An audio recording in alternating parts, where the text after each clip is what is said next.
আষাঢ়ের শুরুতে অতিবৃষ্টিতে গাজীপুরের কালিয়াকৈর পৌরসভার কয়েকটি এলাকায় জলাবদ্ধতা তৈরি হয়েছে। দোকানপাট ও বসতবাড়িতে পানি প্রবেশ করায় ভোগান্তিতে পড়েছেন বাসিন্দারা।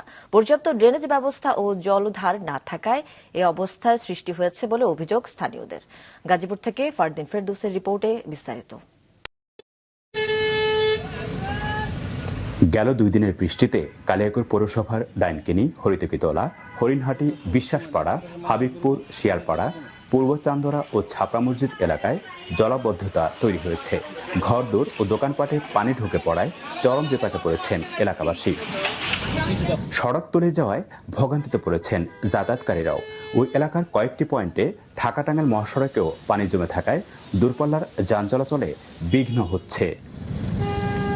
পর্যাপ্ত ড্রেনেজ ব্যবস্থা ও জলাধার না থাকা এবং বর্জ্য নিষ্কাশন ব্যবস্থা সচল না থাকায় এই অবস্থার সৃষ্টি হয়েছে বলে অভিযোগ ভুক্তভোগীদের।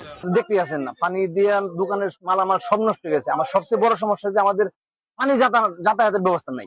প্রত্যেকের দোকান পাট, বাসা বাড়ি সবই তলায় গেছে। এই আমরা খুবই অসহায় বর্তমানে আছি। খাইতে পারতেছে না, রান্না করতে পারতেছে না, ফ্রিজে পানি, খাটের উপর পানি। আমরা অনেকগুলা মানুষ সেখানে পানি বন্দি আছি। ড্রেনের কোনো ব্যবস্থা নাই আমাদের এখানে। যত দ্রুত সম্ভব সরকারিভাবে হোক, যেভাবে হোক, ড্রেন দরকার। পৌর প্রশাসন বলছে চারপাশে পলিথিন বর্জ্যের কারণে পানি নিষ্কাশন হতে দেরি হচ্ছে। জলাবদ্ধতা নিরসনে প্রয়োজনীয় পদক্ষেপ গ্রহণের কাজ চলমান রয়েছে এবং সমস্যার স্থায়ী সমাধানে পরিকল্পনা নেওয়া হচ্ছে বলেও জানান পৌর প্রশাসক। একসাথে অনেক জায়গায় কাজ করছি যাতে খুব দ্রুত পানি নেমে যায় এবং যাতে ময়লা আবর্জনা, তো আমরা তো নিয়মিত আবর্জনা আমাদের লোকজন সংগ্রহ করছে, কিন্তু পাশাপাশি যাতে লোকজনকে সচেতনতা আনার প্রয়োজন, যাতে যে পাবলিক ড্রেনগুলো আছে সেখানে যাতে ময়লা আবর্জনা এরা না ফেলে।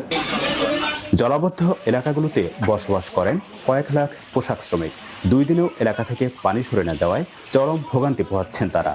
জলাবদ্ধতা নিরসনে দ্রুত কার্যকর পদক্ষেপের দাবি পৌরবাসীর।